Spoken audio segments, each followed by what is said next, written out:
Boa noite, irmãos. Que a graça e a paz de Cristo esteja com todos. Essa graça que é o nosso fundamento, essa paz que é o valor que nós temos neste mundo para sobreviver a esse caos, temos em Cristo. Nós hoje vamos nos propor a estudar o Salmo 13, tirar algumas lições do Salmo 13.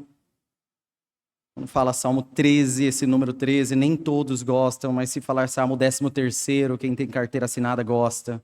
Então, 13º Salmo, ou Salmo 13, o que você preferir. Mas nós vamos falar de um tema um pouco delicado. Um tema de emoções bem afloradas. Por isso, o título desta reflexão, desta mensagem, dessa noite, é Deus se esqueceu de mim. Deus se esqueceu de mim. Então, nós vamos considerar o salmo inteiro, é um salmo curto, mas vamos ler agora, a princípio, somente o começo do primeiro versículo. Salmo 13, versículo 1. Só o começo dele que diz: Até quando, Senhor, esquecer-te-ás de mim para sempre? Vamos orar. Glorioso Deus, nosso Pai, rendemos toda a glória a Ti. Desde o início deste culto até este momento, o único exaltado é Jesus. Somente a Ti, ó Deus, demos glória. E que esta mensagem não seja diferente de forma alguma. Que toda a nossa esperança, que toda a nossa fé, toda a nossa providência venha de Ti, ó Deus. Esteja colocada em Cristo. Que nós tenhamos olhos para Cristo e Ele seja o centro das nossas reflexões, da nossa leitura do Teu Evangelho, da Tua Palavra, das Tuas Sagradas Escrituras, da nossa vida. E exaltemos a salvação que nós temos em Cristo, exaltemos o nosso Cristo Salvador. Deus abençoe em nome de Jesus. Amém. Irmãos, estar em Cristo é maravilhoso. Não existe absolutamente nada no mundo inteiro comparável a isso. É uma graça incomparável que nós cantamos de uma forma tão especial. Não pelas vozes, mas pelo conteúdo daquilo que a gente exalta a Deus. É uma alegria eterna que nós cantamos. Da vida é o melhor, Cristo. Não há nada melhor que Cristo nessa vida. Ele é o nosso mover, o nosso existir. Jesus é o nosso paraíso. Jesus é o nosso céu. Isso é verdade plena e viva, pulsante e real nas nossas vidas. Porém, isso não exclui episódios ruins em nossas vidas. Noites frias, trevas densas, perturbações aconteceram, acontecem e acontecerão nas nossas vidas. Na sua vida, perturbação já pode ter acontecido, pode estar acontecendo e acontecerá ainda. Cristo nos deu essa máxima: no mundo tereis aflições. Não é no mundo tem alguns probleminhas, não. No mundo tereis aflições, mas tende bom ânimo. Eu venci o mundo, diz Cristo, diz o nosso Jesus. Então, nós sabemos que há tempo, sim, na nossa vida, um glorioso tempo de dançar, de sorrir, mas há, sim, tempo de chorar, de prantear. E o hino 328, que nós cantamos aqui, narra isso de uma forma muito poética, com maestria mesmo. Os irmãos cantaram de uma forma singular. Esse poema musical sobre o momento onde Jesus acalma a tempestade está exposto em Marcos 4, em Lucas 8, em Mateus 8. Então, nos sinóticos, está exposto Jesus acalmando a tempestade. Comparando esse hino, comparando a nossa vida com este mar, o autor vê uma grande tempestade, que são os sofrimentos da nossa vida, e fica espantado com o tamanho das ondas. Não são pequenos sofrimentos, não são pequenas as ondas. Ele declama e nós cantamos: de ondas do mal que me encobrem, quem me fará sair? Pereço sem ti, meu mestre. Pereço sem ti, meu mestre. Aí você pode dar aquela freada, pera lá, sem ti não, Jesus está comigo. Jesus também estava no barco. Jesus também estava naquele barco. Porém, o que parecia que as coisas estavam sem controle, pois ele estava dormindo. Como que parece sem o mestre, se o mestre está no barco? Como que sofremos tanto se Jesus está conosco?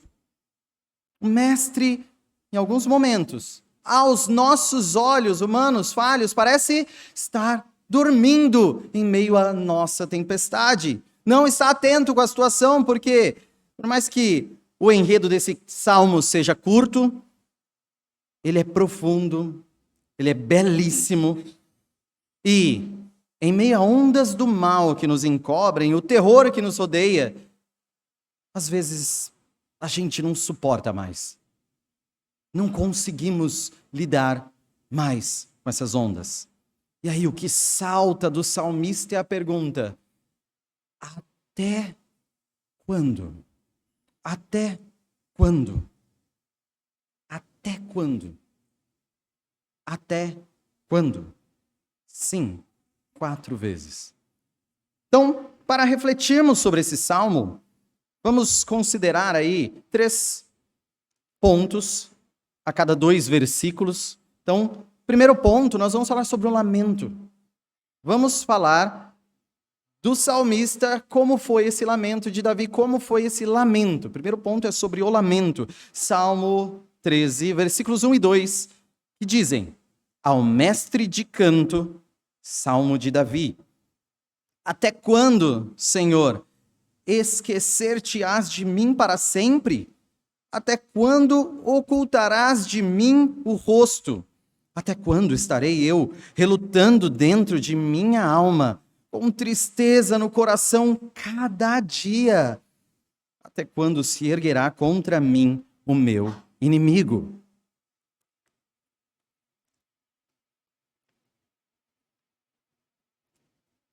Eu sempre vou vos lembrar, quando falarmos de salmos, que eles são cânticos.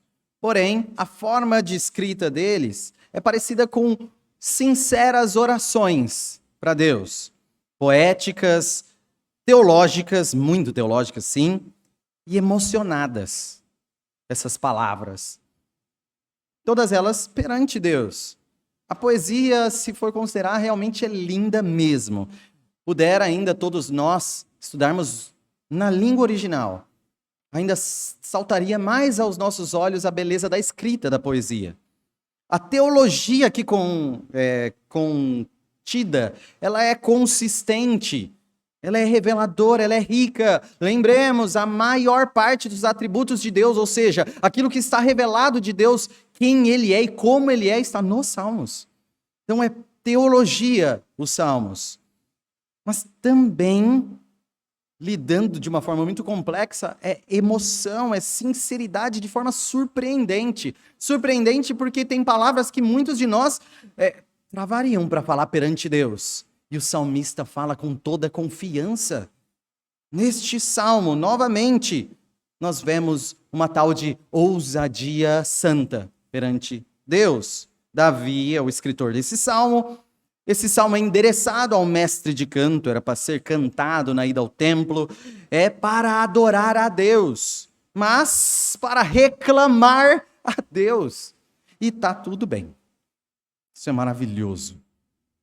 Você poder reclamar a Deus, isso é maravilhoso. Davi enfrentou inimigos terríveis durante toda a sua vida, sendo o mais consistente, persistente deles, talvez, Saul mesmo. Só que ele enfrentou vários outros. Ele teve a dor terrível de enfrentar como inimigo dele o filho dele, Absalão.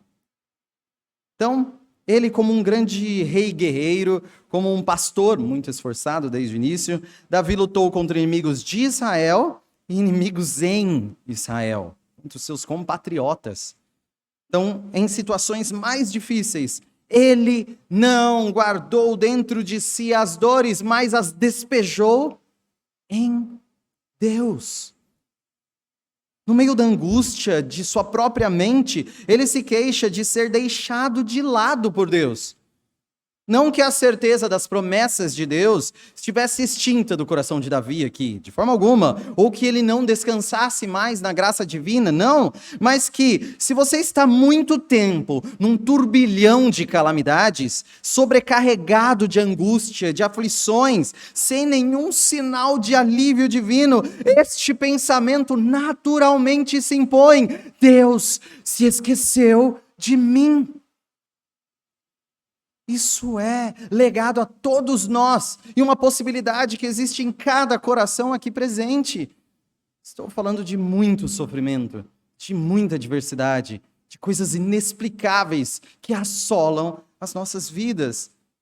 E às vezes não vem uma só intensa, mas várias marteladas, uma atrás da outra, até o ponto que você está como salmista, em prantos, ajoelhado, prostrado, e começa a indagar: até quando? Quando problemas de saúde, parentes, finanças, casamento, trabalho ou vários outros permanecem por longo tempo, o brado que ressoa das nossas almas é: Deus se esqueceu de mim. Você olha ao redor, parece que todo mundo, especialmente no Instagram, está todo mundo feliz, muito bem, e você está com aqueles terrores. E você fala: só de mim?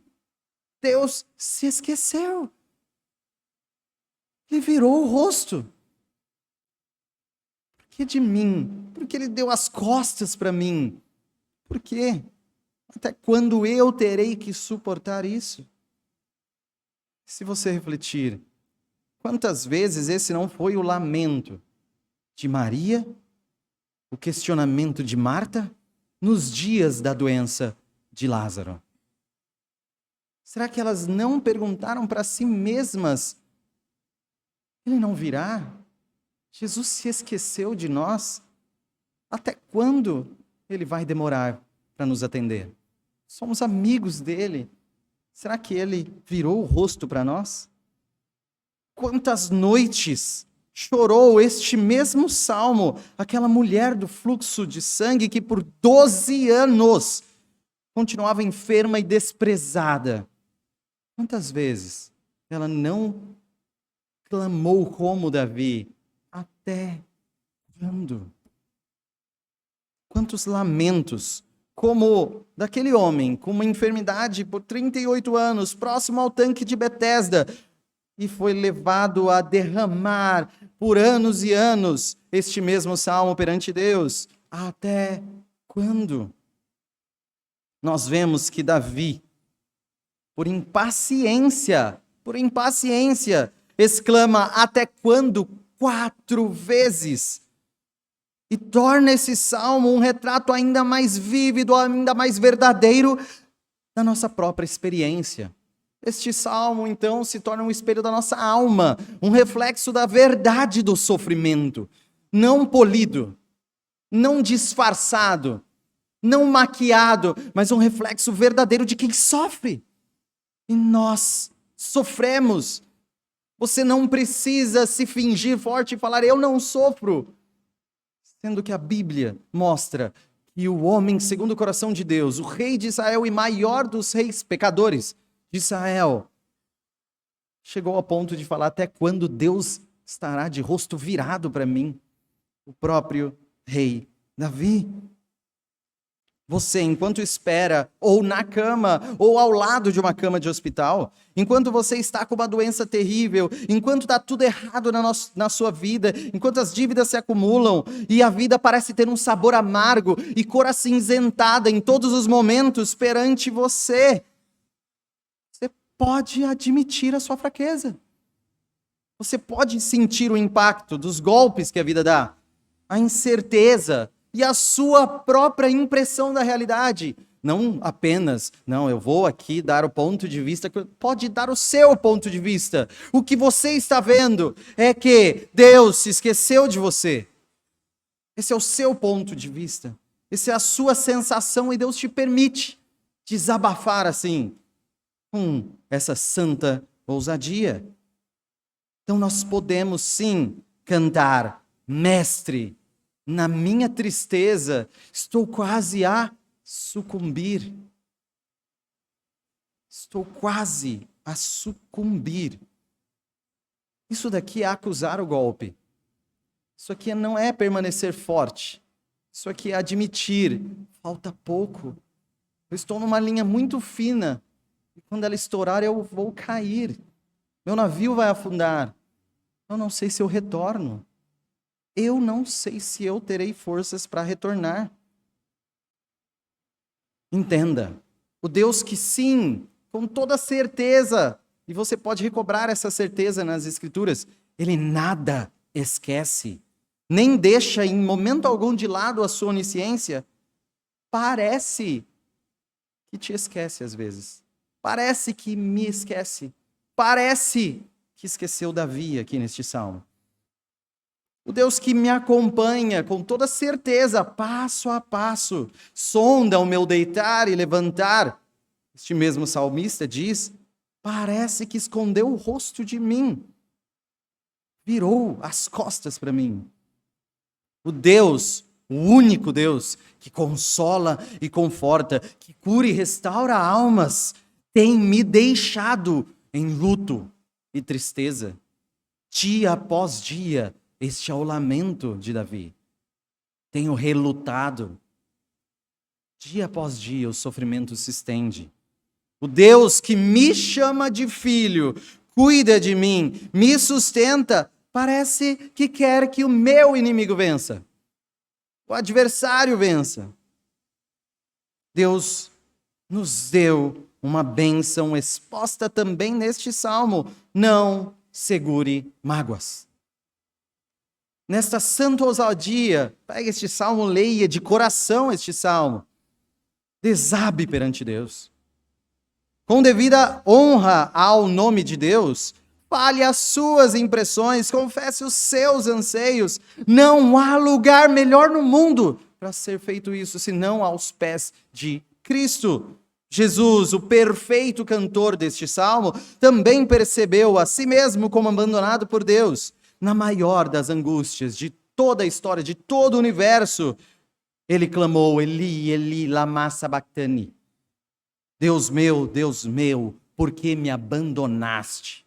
Se o próprio Filho de Deus pôde clamar isso a Deus, quanto mais você, seguidor falho, fraco, pode também desabar perante o seu Rei que cuida de ti. A necessidade do lamento em nossas vidas.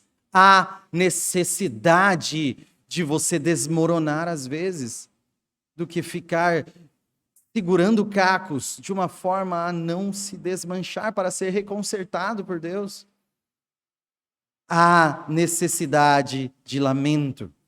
Exponha a sua fragilidade, sinceridade, dor aos pés de Deus. Lamente para a pessoa mais certa de todas, nosso Pai que está nos céus.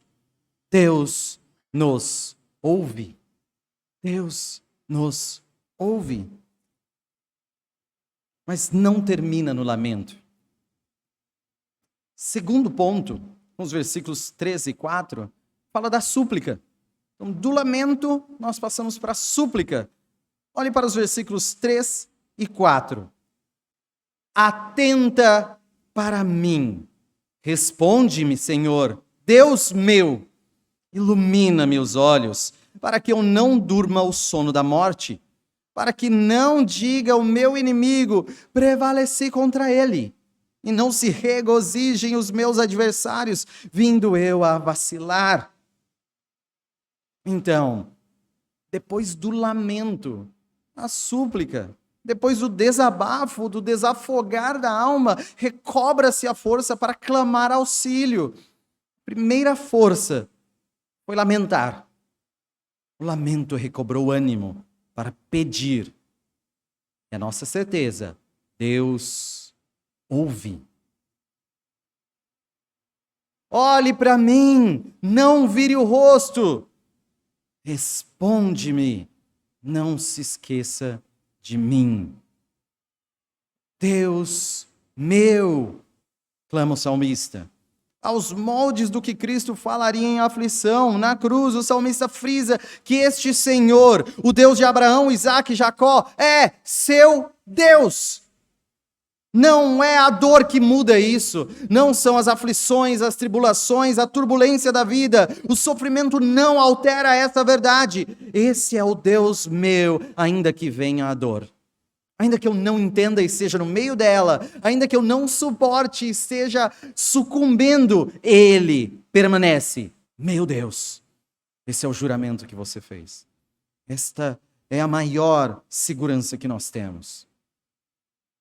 E, por ser meu Deus, é a Ele que eu clamo. E Ele clama, não me deixe morrer. Como uma doença terminal, ou a proximidade da morte por inimigos, Davi pede luz aos olhos, compreensão, clareza, dia, força, vida, para não adormecer na morte, no sono, nas trevas, no vazio, no esquecimento. A intenção declarada aqui é não dar margem ao inimigo para comemoração. A alegria dos inimigos do povo de Deus e o cântico de vitória das nações pagãs seriam uma derrota para o nome de Deus. O povo que leva o nome de Deus. A pessoa que é justa perante Deus. Tudo isso os salmos apontam como justificativa, argumento para você falar para Deus. Nós não podemos deixar o inimigo vencer. Ó Deus, tu não podes deixar o inimigo vencer. Nós somos o povo que leva o teu nome. Este é o argumento, o próprio nome de Deus. Davi sabe disso ao argumentar. Ele apela para que Deus não o deixe vacilar, cambalear, ser derrotado. As nossas dificuldades precisam ser lançadas no altar de graça. Nós temos demandas. No cântico citado, cantamos: a dor que perturba minha alma, eu te peço, vem banir, vem logo, vem me acudir. Ou seja, há um rogo, há um pedido, há uma súplica aqui exposta. E nós cantamos sobre essa súplica. Dor, perturbação, não são projeto de Deus para esse mundo. São consequências do pecado. Se Deus é o Deus que restaura do pecado, se Deus é o Deus que vence o pecado, Ele é o que pode te livrar dos efeitos do pecado. Por isso o conselho é: suplique a Deus. Suplique a Deus.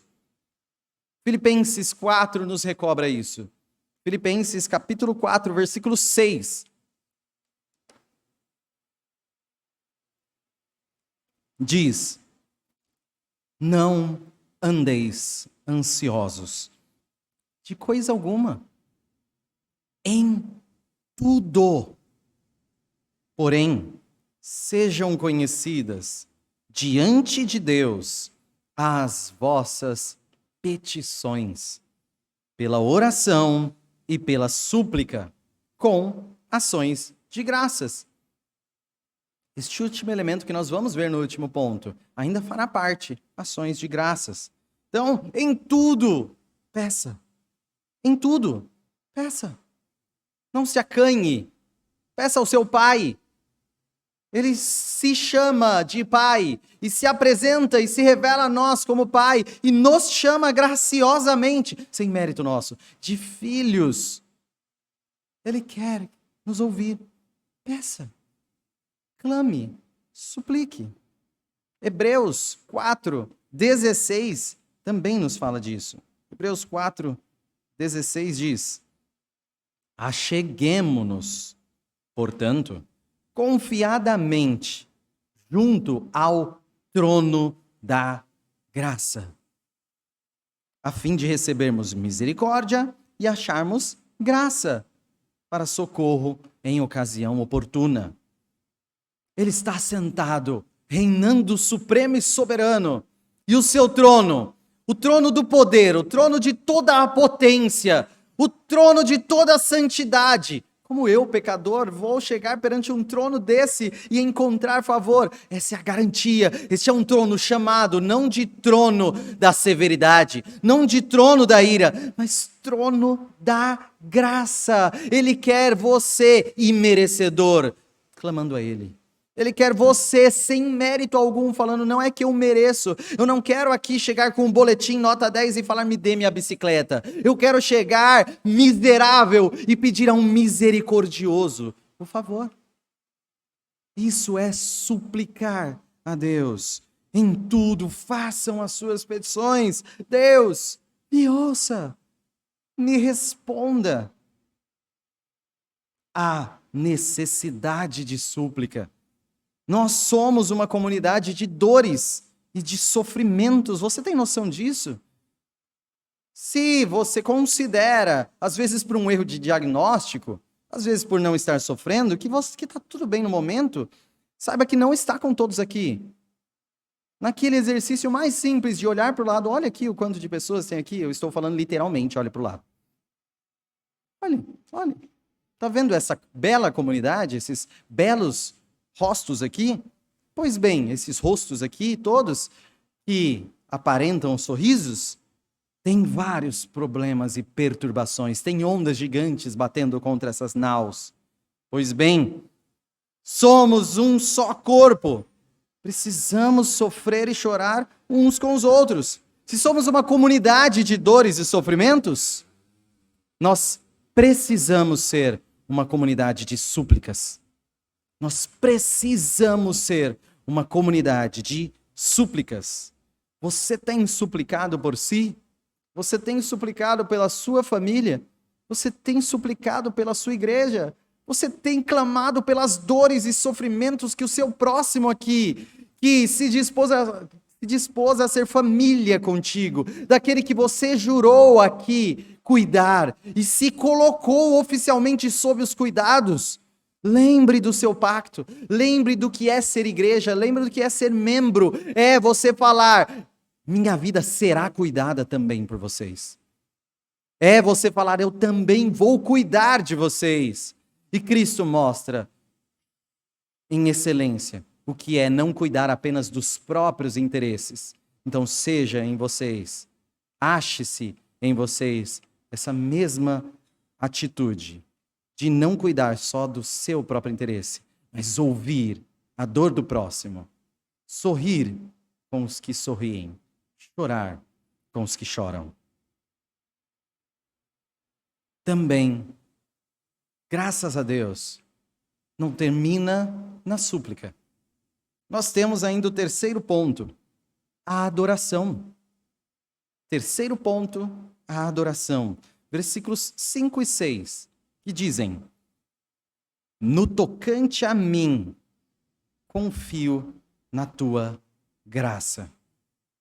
Regozije-se o meu coração na tua salvação. Cantarei ao Senhor, porquanto me tem feito muito bem. Parece que mudamos de salmo. Parece que sem querer viramos a página. Esse é outro, né? Não. É a conclusão maravilhosa deste salmo. O lamento deu luz à súplica. A súplica recobrou adoração. Glória seja dada a Deus. Não há nada mais saudável para Davi do que isso. Não há nada mais saudável para você do que isso. Ele olhou para si, relutou os seus problemas, relutou as suas dores, relutou os seus inimigos vencendo, relutou a morte chegando. Ele clamou a Deus. Sendo que as amarguras se dobravam, se triplicavam dentro dele. E ele jorrou em Deus, ele jorrou a Deus. Até quando? E em seguida balbuciou, me ajude. E então, um suspiro longo, concluiu, eu confio. A fé em Deus atravessa situações muito mais complicadas do que a teologia da prosperidade, por exemplo, pode narrar. Ela narra que somente bênçãos e alegria são presentes na vida do cristão que está fazendo tudo certo.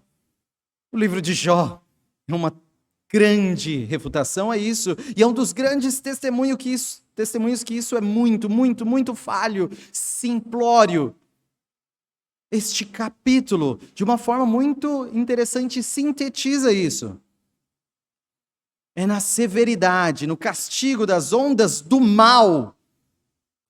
Eu acho interessante que tem gente que ainda canta de ondas do mar que me encobrem. É ondas do mal na segunda estrofe. De ondas do mal a nos cercar. Mesmo em nossa dificuldade de entender a tempestade, Jesus pode acalmá-la. Vamos lembrar disso em Marcos 4,39. Marcos 4,39 diz: E ele, despertando, repreendeu o vento e disse ao mar: Acalma-te, emudece. O vento se aquietou e fez-se grande bonança. Este é o poder do nosso Deus. Este é o poder de Jesus Cristo, nosso Senhor. As ondas atendem ao meu mandar. Sossegai. Deus comanda o alto mar. E para Jesus, as piores ondas do oceano de tribulações são gotas suaves que aliviam o nosso rosto no calor. Mas as ondas que Jesus emudece vão muito além de um mar literal. Pode ser, sim, o mar encapelado que cantamos, ou agitado, que assolou e assola marinheiros. Mas pode ser também a ira dos homens, aquela que nos faz sofrer em guerras, traições, atrocidades, destruição, corrupção. Pode ser o próprio gênio do mal, que mastiga com dentes de aço a nossa alma através de morte, através das perdas, através da humilhação, através da doença, através da ansiedade, todas as dores que o pecado trouxe ao mundo e nos afligem. Todas estas dores, há um que pode dizer: sossegai, emudeçam, calem-se. Essas águas não podem tragar a embarcação que leva o Senhor, Rei dos céus e mar. Por isso, em meio às ondas do mal, uma voz sussurra: sossegai. E o Espírito Santo responde em nós, dizemos: confio, confio. Essa confiança final, recobrada por adoração, nos lembra do óbvio. Isaías 49, versículos 14 e 15 e o primeiro trechinho do versículo 16. Isaías 49, 14 a 16 diz: Mas Sião diz: o Senhor me desamparou, o Senhor se esqueceu de mim. Acaso pode uma mulher esquecer-se do filho que ainda mama, de sorte que não se compadeça do filho do seu ventre? Mas, ainda que esta viesse a se esquecer dele, eu, todavia, não me esquecerei de ti. Eis que nas palmas das minhas mãos te gravei. A segurança para o povo de Deus é que no momento em que os nossos olhos veem que parece que Deus nos esqueceu, a garantia de Deus: eu não me esqueci de ti.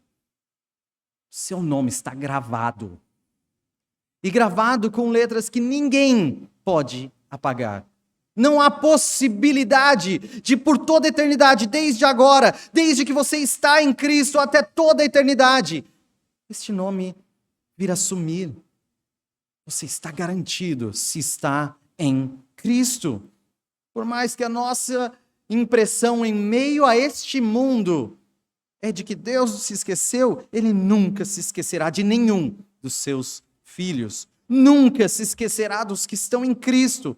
O próprio Cristo, abandonado na cruz por Deus, ressurgiu e se assenta no trono, o trono da graça, acima de tudo e de todos. É Ele quem nos salva, é Ele que nos redime, é Ele a nossa confiança. É por Ele que nós dizemos: confio. Por isso, no tocante a mim, confio na sua graça. Por isso, no suspirar da dor, a salvação me traz alegria verdadeira. Por isso, ainda cantamos.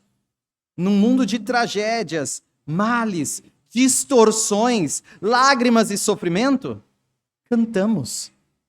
Porque em Cristo e somente em Cristo, Deus nos tem feito muito bem. Nada neste mundo explica.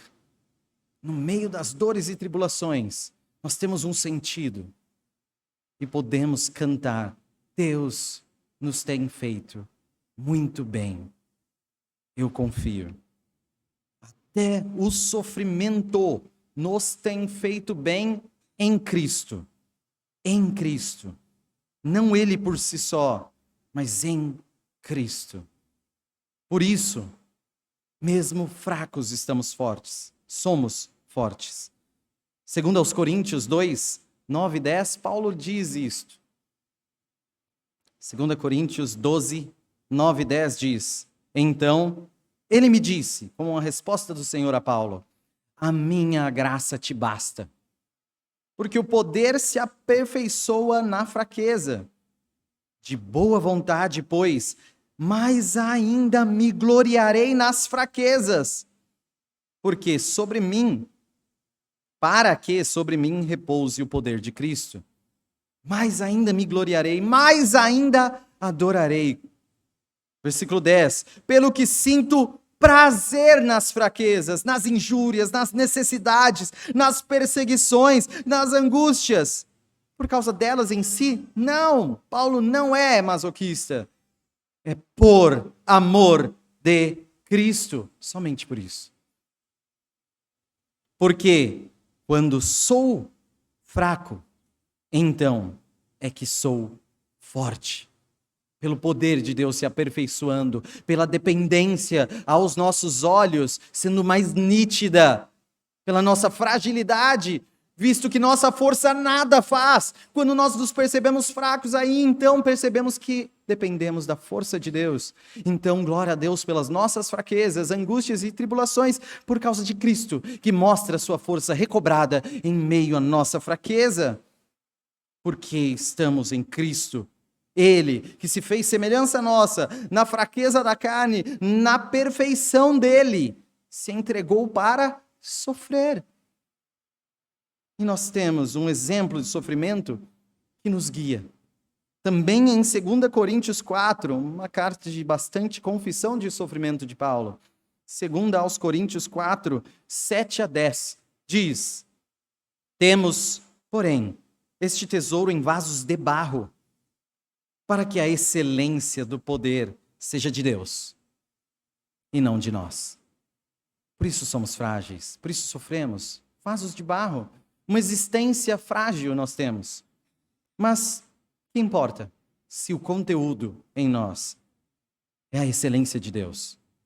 Versículo 8 em diante: em tudo somos atribulados, porém não angustiados, perplexos, não desanimados, perseguidos, porém não desamparados, abatidos, porém não destruídos, levando sempre no corpo o morrer de Jesus, para que também a sua vida se manifeste em nosso corpo. Essa é a promessa. Sofremos, mas em Cristo. Sofremos com Cristo, por Cristo, para Cristo, e achamos glória nisso. Porque Cristo, o servo sofredor perfeito, nos chama a seguir como discípulos até no seu sofrimento. A necessidade da adoração.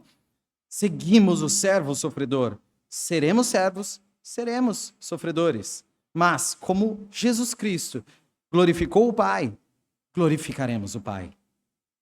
Mesmo na dor, adoraremos. Então, concluindo, isso me remete muito ao hino 398, Sou Feliz. E a história desse hino, que conclui a nossa mensagem. Nos Estados Unidos, nós temos um casal bem-sucedido economicamente, só que perdeu todo o fruto do seu trabalho em um incêndio em 1871. 2 anos de luta para restabelecer a economia deles, eles foram viajar para a Europa. Descanso merecido, depois de muito sofrimento. A esposa e as 4 filhas embarcaram, o marido ficou para terminar negócios e iria depois. Houve um acidente, o navio afundou e chega um telegrama para o marido, enviado da esposa. Salva sozinha. Salva sozinha. 4 filhas morreram. Neste momento, ou traduzir o nome dele para Horácio, compôs uma canção famosa em todo o mundo, que em inglês nos lembra: quando vier a paz como um rio, ou quando vierem as tristezas como o mar agitado, está tudo bem com minha alma. Este é um cuidado que o mundo inteiro não tem se não estiver em Cristo. Está tudo bem com a minha alma. A música original diz: está tudo bem com a minha alma. A nossa tradução diz: sou feliz com Jesus. Somente em Cristo. Somente em Cristo. Mesmo na dor ou nas lágrimas, eu sou feliz. Só quem está em Jesus, só quem crê, só quem suplicou misericórdia no altar de graça tem essa certeza. Essa luz trazida à nossa alma não é de um sorriso tolo para esconder dor, mas de um ombro sólido para chorar, de um lugar firme para se dissolver. É o abraço divino ao seu povo sofredor. E um sentido para o lamento, que é uma feliz certeza. Certo eu estou que, apesar de aflições, feliz serei com Jesus.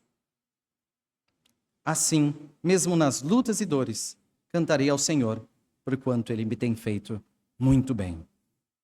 Por isso, convido todos a ficarem de pé. E em resposta à mensagem